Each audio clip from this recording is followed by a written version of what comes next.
and raced by Percy. They were amazed. Bertie was excited when he saw Thomas flying down the track. "Want to race, Thomas?" beeped Bertie. Never mind. No one had ever seen an engine go so fast.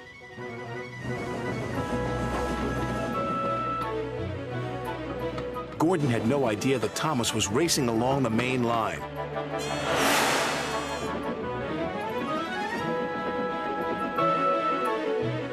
"I am the fastest," said Gordon proudly.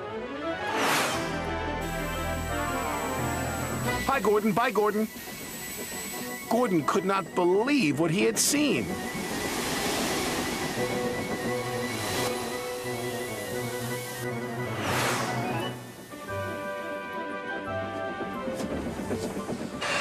At last, the jet engine ran out of fuel, and Thomas was back under his own power.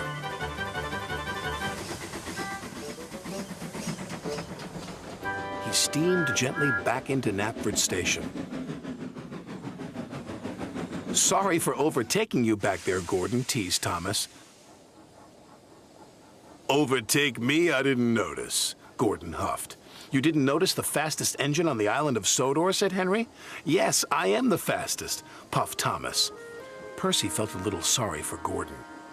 Gordon doesn't have to go as fast as a jet engine. He's a steam engine.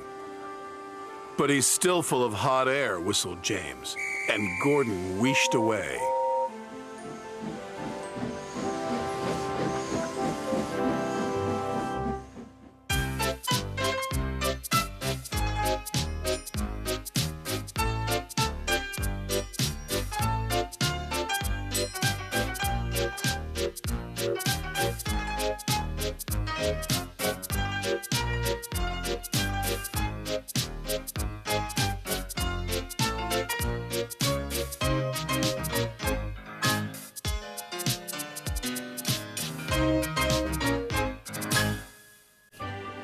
In the summertime, the branch line station masters enjoy a friendly competition for the most beautiful station on the island of Sodor.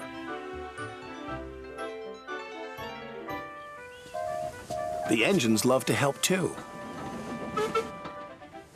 One evening, Sir Topham Hatt came to the sheds. "I want Percy to collect some flower bushes for Lower Tidmouth Station," he said. "They're at Maithwaite." "Maithwaite?" Percy said. Yes, sir," he added nervously. Percy chuffed anxiously through the thickening fog. He doesn't like traveling to Maithwaite at night. The line passes through a junction next to a spooky old quarry mine. Percy hoped the signal at the junction would be green. He didn't want to stop next to the mine, but the signal was red. He had to stop.